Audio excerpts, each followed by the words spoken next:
ভয়াবহ অগ্নিকাণ্ডের প্রায় ৫.৫ বছর পর আবার খুলছে প্যারিসের ঐতিহাসিক নটরডেম ক্যাথেড্রাল। শনিবার পুনরায় উদ্বোধনের পর সর্বসাধারণের জন্য খুলে দেয়া হবে বিশ্বের অন্যতম সেরা ঐতিহাসিক স্থাপনাটি। বিস্তারিত শাওন মাহফুজের প্রতিবেদনে। শুধু প্যারিস নয়, বিশ্বের অন্যতম সেরা ঐতিহাসিক স্থাপনা, সংস্কৃতি ও ধর্মীয় ঐতিহ্যের প্রতীক নটরডেম ক্যাথেড্রাল।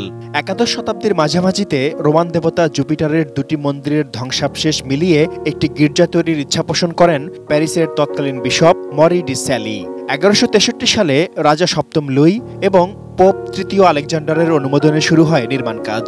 ১৩৪৫ সালে নির্মাণ শেষ হওয়ার পর নানা বিপর্যয়ের মধ্য দিয়ে যাওয়া নটরডেম ক্যাথেড্রাল টিকে আছে সগৌরবে।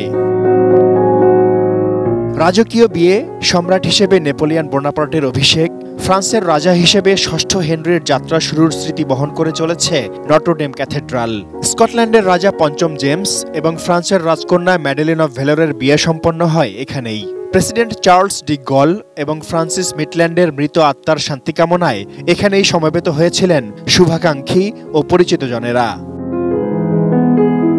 ইতিহাস জুড়ে বহুবার ধ্বংস হওয়ার মুখোমুখি হয়েছিল ঐতিহাসিক ও সাংস্কৃতিক মূল্যবোধে পরিপূর্ণ নটরডেম ক্যাথেড্রাল। ২০১৯ সালের এপ্রিলে ভয়াবহ অগ্নিকাণ্ডে ৮৬০ বছরের বেশি পুরনো ক্যাথেড্রালের ব্যাপক ক্ষয়ক্ষতি হয়। ব্রেকফাস্ট, টিফিন কিংবা স্ন্যাক টাইমে মজাদার আয়োজন মানে অল টাইম ব্রেড। তারপর থেকে সেটি সাধারণের জন্য বন্ধ ছিল। এই মাস্টারপিসটি পুনর্নির্মাণের উদ্যোগ নেন ইমানুয়েল ম্যাখর সরকার।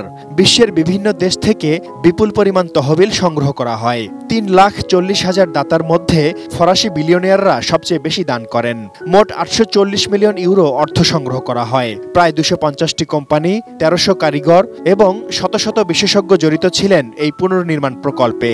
সবার নিরলস চেষ্টায় ৫.৫ বছরের বেশি সময় পর আবার প্রাণ ফিরেছে নটরডেম ক্যাথেড্রালে। শনিবারের উদ্বোধনী অনুষ্ঠানে বিশ্ব নেতাদের অনেকেই উপস্থিত থাকবেন। রোববার অনুষ্ঠিত হবে প্রথম ধর্মীয় সেবা। সেদিন থেকেই সর্বসাধারণের জন্য খুলে দেয়া হবে বিশ্ব ঐতিহ্যের কালজয়ী স্থাপনা Notre Dame cathedral. Shaon Mahfuz, desk report, ATN news.